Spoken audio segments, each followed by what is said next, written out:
Isabel. And we're delighted to have with us tonight Tucson Police Chief Roberto Villasenor. Chief, have you gotten, well, first of all, tell us about this hit. The dogs hit near the home or in the home?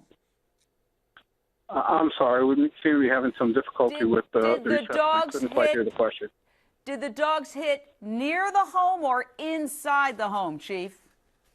Actually, we had the dogs searching in both areas, around the home, approaching the home, and then inside the home as well.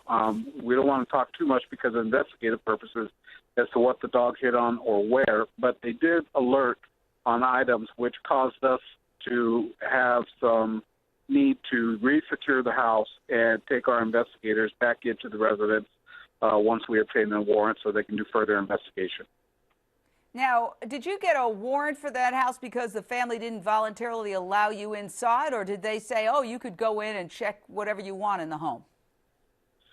No, the family has been cooperating with us, and they understand, but really for these types of cases and the complexity, it's always safer to err on the side of caution. There was no greater need for exigency. When we first arrived at the scene, we did a very thorough processing of the house. However, we didn't have the availability of these specialized canines from the FBI. When they were flown in and they did alert on some things, then that caused us to want to go back in and just to make sure in case we do find anything of evidentiary value there, it's protected, we obtain the warrant just to make sure everything is done correctly.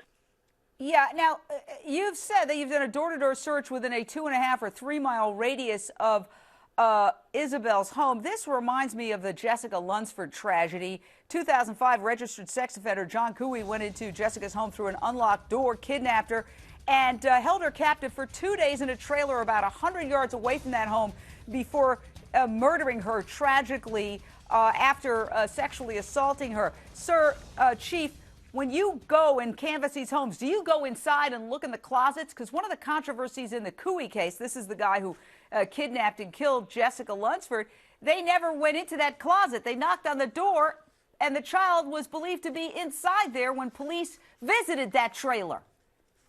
Correct, and it's stories like that that we keep in mind when we conduct our search.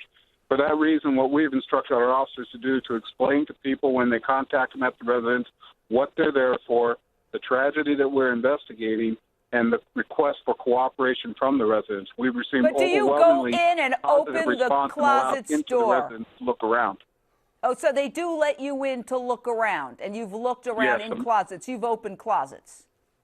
Yes, our officers go in there and they look in the rooms and they look in the house to make sure there's nothing there we need to be concerned of.